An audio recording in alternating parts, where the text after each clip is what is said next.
traumatismo dentoalveolar.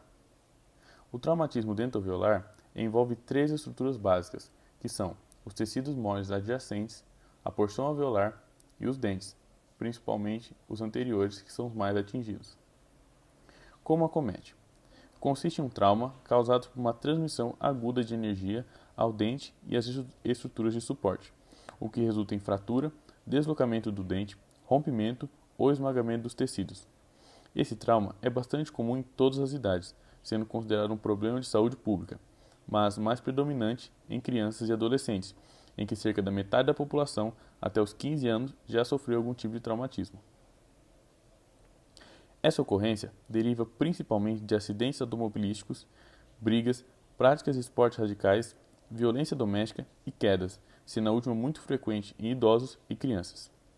Pessoas que têm problemas oclusais, como por exemplo a oclusão tipo 2 de Engel, o overjet maior que 4 mm, mordida aberta anterior, lábio superior curto, respiração bucal, produção maxilar e restaurações amplas são mais suscetíveis a esse tipo de injúria. Como consequência disso, temos o desconforto, a fonética prejudicada, a ineficiência da função mastigatória e a estética e o bem-estar social. Esse problema pode trazer prejuízos psicossociais, visto que muitas vezes as vítimas necessitam de suporte psicológico por conta da estética comprometida. O impacto traumático à estrutura do dento alveolar pode não resultar somente em dano dental ou em tecidos moles, mas também em fratura dos ossos da face e, mais seriamente, em danos cerebrais e em regiões do pescoço. Em virtude de considerações estéticas, funcionais, psicológicas e econômicas que tais danos acarretam, medidas preventivas são de suma importância. O prognóstico depende do grau de envolvimento das estruturas atingidas, do seu estágio de desenvolvimento e do tempo transcorrido entre o acidente e o atendimento. Quando um paciente ele sofre um traumatismo dentoalveolar, ele procura uma unidade básica de saúde, um hospital ou ele vai direto no consultório odontológico. Esse atendimento, ele se chama atendimento de urgência odontológica, porque ele precisa de atendimento rápido, minucioso, bem detalhado, para que o profissional possa chegar a um diagnóstico. Alguns casos, eles precisam ser acompanhados por um longo período, devido aos possíveis problemas ou sequelas que podem ser adquiridas no decorrer desse tratamento. Então, o profissional ele precisa acompanhar até que haja uma melhora por completo desse trauma. É importante realizarmos uma correta anamnese, tendo em vista que é por ela que decidimos o diagnóstico e o melhor tratamento e garantimos um atendimento seguro. Em relação ao trauma, devemos considerar algumas situações. Como aconteceu o trauma? Devemos verificar se a história do paciente ou acompanhante é compatível com as condições clínicas. Nem sempre é verdade o que o paciente diz.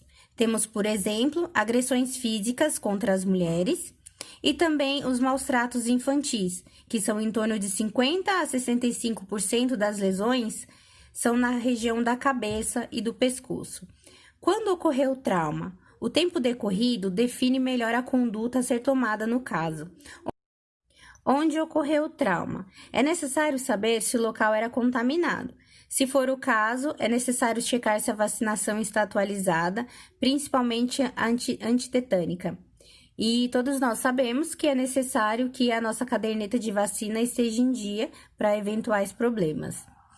Verificar também o período de inconsciência, cefaleia, amnésia, náusea ou vômito, distúrbio ao morder ou reação ao frio e ao calor. Devemos iniciar pelo exame de tecidos moles, sendo indispensável a lavagem destes.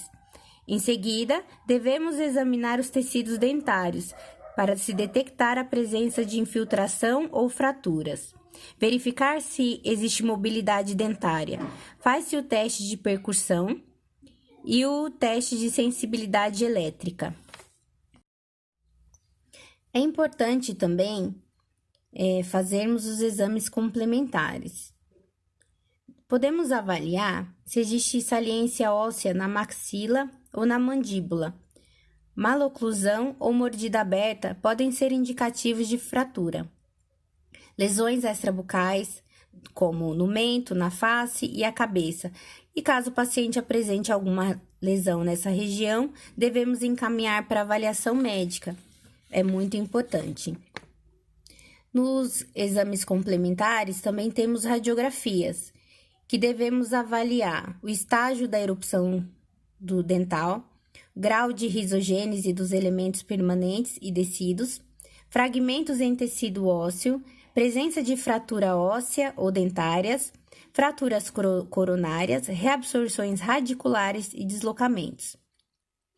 Quando existe lesão penetrante no lábio, também necessita de radiografia, porque devemos localizar se existe corpo estranho. Incidências oclusais e periapicais com modificações na angulação vertical também nos orientam no diagnóstico. No traumatismo dento-alveolar, pode ocorrer a luxação. A luxação extrusiva é o deslocamento parcial do dente para fora do seu alvéolo no sentido axial, havendo a presença de sangramento e característica do dente alongado. No exame radiográfico, apresenta aumento do espaço periodontal apical e alto grau. Temos também a intrusão. A intrusão dentária é o resultado de um traumatismo dento-alveolar que geralmente ocorre em quedas contra superfícies duras, fazendo com que o dente seja empurrado para fora do interior de seu alvéolo, esmagando as fibras do ligamento periodontal e causando danos ao feixe vasculo-nervoso. A avulsão dentária consiste no deslocamento do dente para fora do seu alvéolo, sendo conduta imperativa o reimplante do dente avulsionado em sua loja óssea. A extrusão dentária é diferente da intrusão dentária, porque a intrusão ela é causada com impacto. A extrusão dentária consiste em um processo pelo qual a coroa dentária erupciona além do plano oclusal, e acredita-se que sua principal causa seja a ausência de dente antagonista. O tratamento ideal se resulta na avaliação e cuidados imediatos. Em caso de acidente, em qualquer situação, não podemos demorar para procurar um profissional, porque em questão de segundos pode piorar. O tratamento varia de acordo com cada paciente e do grau de severidade. Devemos avaliar a lesão do tecido, realizar a limpeza da área afetada, avaliar a necessidade do uso de medicação, vacinas e contenção. Vamos falar sobre traumatismo dento-alveolar infantil. Existe uma fase predominante de trauma bucal na criança, quando ela começa a se levantar, andar, correr, ir em festinhas e começa a fase das creches. Nesse período, falta-lhe coordenação motora em virtude da pouca idade. Em relação ao tipo de traumatismo na dentição decídua, o mais comum é a queda da própria altura, que chega a 80% dos casos. Das crianças entre 1 a 3 anos, 11 a 30% têm algum trauma dental, sem diferenciação entre meninos e meninas.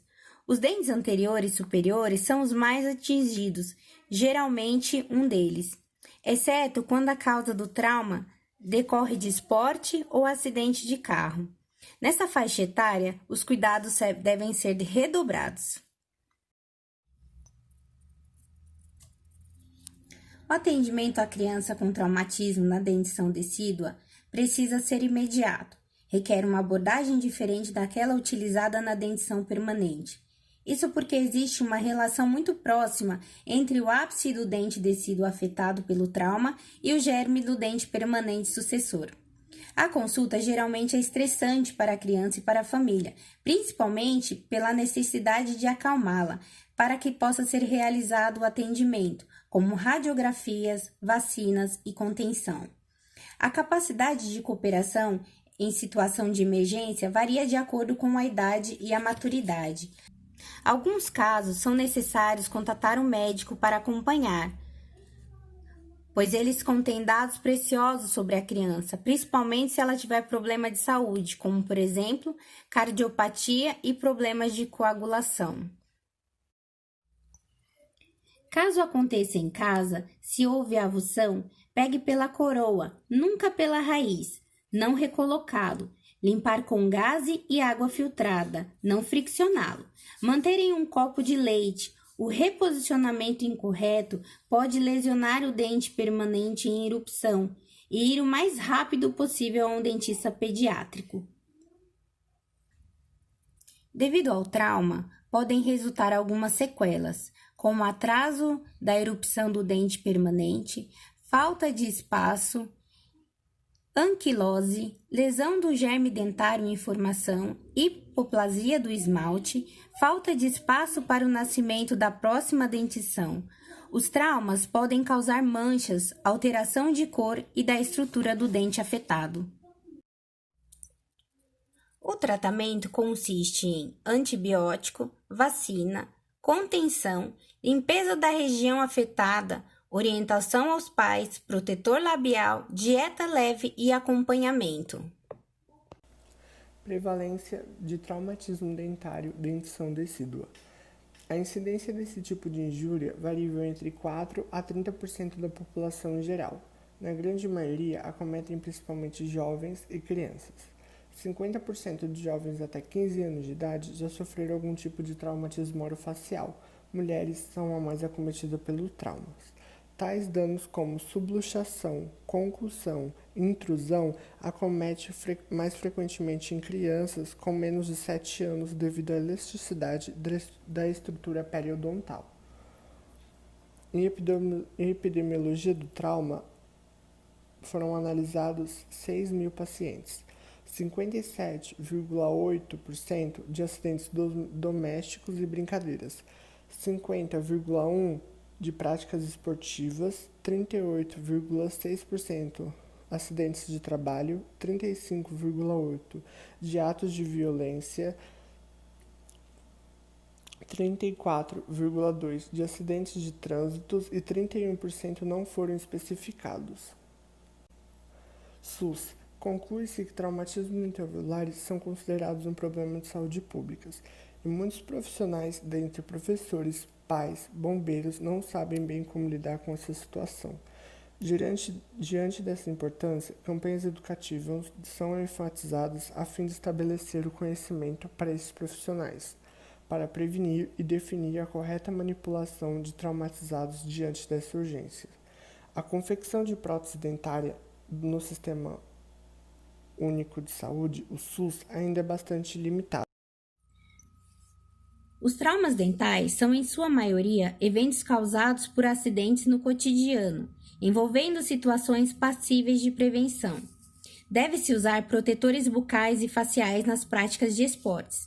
Em caso de crianças, a maior parte dos traumas acontece quando elas estão aprendendo a andar. Por isso, evite locais perigosos e fique sempre perto do pequeno.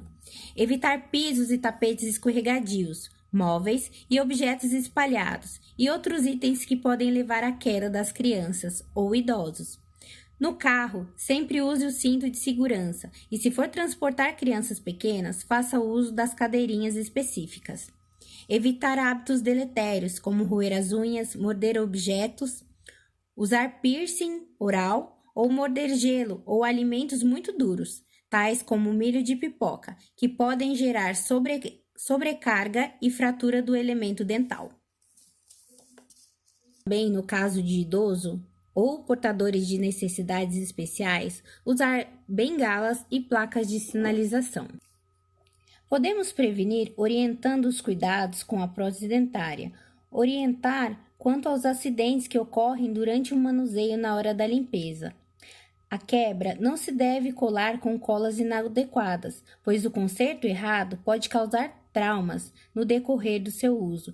Por isso, é necessário fazer com um profissional qualificado e com material de boa qualidade. Obrigado a todos, encerramos por aqui.